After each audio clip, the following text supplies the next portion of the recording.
สวัสดีครับสวัสดีครับสมาชิกทุกท่านครับยินดีต้อนรับทุกท่านเข้าสู่ช่อง VP ธรรมดานะครับช่อง VP ธรรมดาก็จะมานำเสนอลาวสตาร์นะครับลาวสตาร์ของวันที่24กุมภาพันธ์2569นะลาวสตาร์ก็คือเลขจากประเทศลาวนะจะมีให้ชมทุกๆวันนะครับออกเวลาบ่าย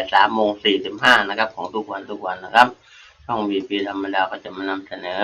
ให้ท่านผู้ชมได้รุ่นหลงเพื่อความบันเทิงทุกวันเช่นเดียวกันนะครับก็ขอพระคุณสมาชิกทุกท่านนะครับที่แวะเข้ามาชมนะทุกคลิปเลยนะครับจดไปก่อนเลยนะครับเดี๋ยวค่อยว่ากันทีหลังนะครับครับประมาณนี้ก็ไม่มีอะไรว่าหรอก1 กับ 2นะครับ3 4 5 6 7นะจดไปเลยครับจดไปเลยครับ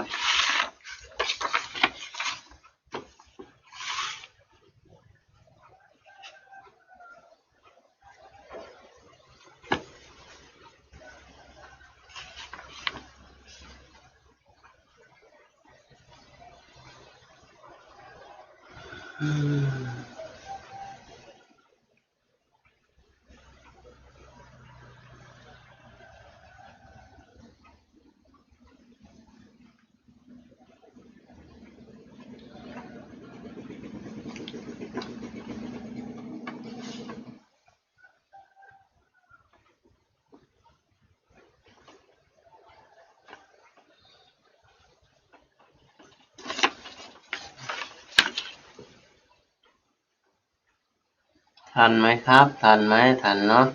เดี๋ยวค่อยว่ากันนะครับหยุดไปก่อนนะครับ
โอเคนะครับทันเนาะครับขอบพระคุณมากครับโชคดีค